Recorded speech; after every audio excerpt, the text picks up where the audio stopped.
இது வந்து Honda sign வண்டி. இதில் என்ன கம்ப்ளைண்ட்டுனாக்க, கார்பெட்ரு காலையில் எடுக்கல அடைச்சடிச்சு ஓடுது. சோக்கை போட்டு தான் ஸ்டார்ட் பண்ண வேண்டி இருக்குது. அந்த மாதிரி உள்ள கம்ப்ளைண்ட்டு. கழட்டமும் கார்பெட்ரு இந்த பிளாஞ்சோட செட்டாக கழட்டிக்கணும்.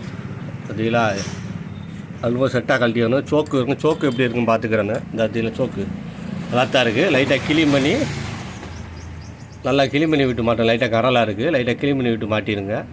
ஆமாம், அதை அடைக்கும் போது இந்த மாதிரி கார்பெட்டை செட்டாக கழட்டி நல்லா க்ளீன் பண்ணி மாட்டோம். இந்த மாதிரி பிளாஞ்செல்லாம் தனியாக கழட்டி எடுத்துருங்க. எடுத்துகிட்டு மாட்டும் போது இந்த ஹோல்ஸ்லேயே லைட்டாக ஏறு பிடிச்சி மாட்டுங்க.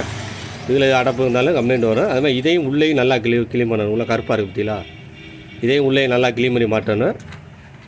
இன்னொன்று கார்பெட்டு பாருங்கள், கம்ப்ளீட்டாக பிரித்து போட்டுருக்கேன் பாருங்கள். இந்த மாதிரி பிரித்து இப்போ தான் கார்பெட்டு போய் சர்வீஸ் பண்ணி ஏறு பிடிச்சிட்டு வந்தேன். இந்த மாதிரி நல்லா சர்வீஸ் பண்ணி ஏறு பிடிச்சி மாட்டுங்க. நல்லா க்ளீனாக இருந்தால் தான் இந்த அடப்பு. பெரும்பாலும் கார்பெட்டை மாற்றி விட்றாங்க. முடியாத பட்சத்துக்கு நான் சொல்கிறேன், கார்பெட் ஒரிஜினல் ரேட்டு கூட இன்னொரு கம்பெனி இருக்குது, அது ரேட்டு கொஞ்சம் கம்மியாக தான் சொல்கிறாங்க. அது வாங்கி போட்டால் சிலது செட் ஆகும், எப்படின்னு தெரியல. இது வரைக்கும் நான் வாங்கி மாட்டினதில்லை.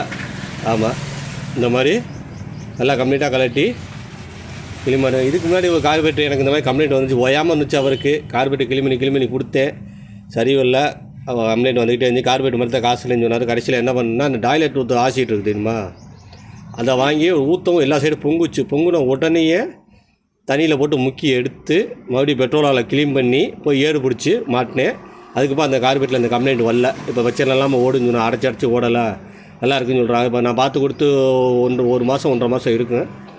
இது வரைக்கும் அந்த கம்ப்ளைண்ட் வரல. அதில் ஒரு கார்பெட் மாற்ற முடியலை அப்படிங்கிற ஒரு இதுக்கு இந்த மாதிரி அந்த டாய்லெட் ஊற்றுற ஆசிட்டு இருக்கும், அந்த பொங்குற ஆசிட்டு அதான் ஊற்றமோ என்ன செய்யணுமோ அந்த ஜெட்டு எல்லாத்தையும் கழட்டிக்கணும். ஜெட்டு இந்த உள்ள சின்ன பொருள் வரும், எல்லாத்தையும் கலட்டிட்டு உள்ள ஆசிட்டை ஊற்றுங்க. ஆசிட்டை ஊற்றி நல்லா பொங்கும். கட்டிமலையில் பிடிச்சிட்டு ஊற்றுங்க. பொங்கும்போது உடனே அந்த பக்கெட்டில் சின்ன பக்கெட்டு தண்ணி எடுக்கணும். 1 இல்லை 2 முக்கு துணி எல்லாம் லைலாக லக்கு முக்கி எடுத்துகிட்டு ஏற நல்லா பிடிச்சி மாட்டுங்க. இந்த கம்ப்ளைண்ட் சரியாங்க.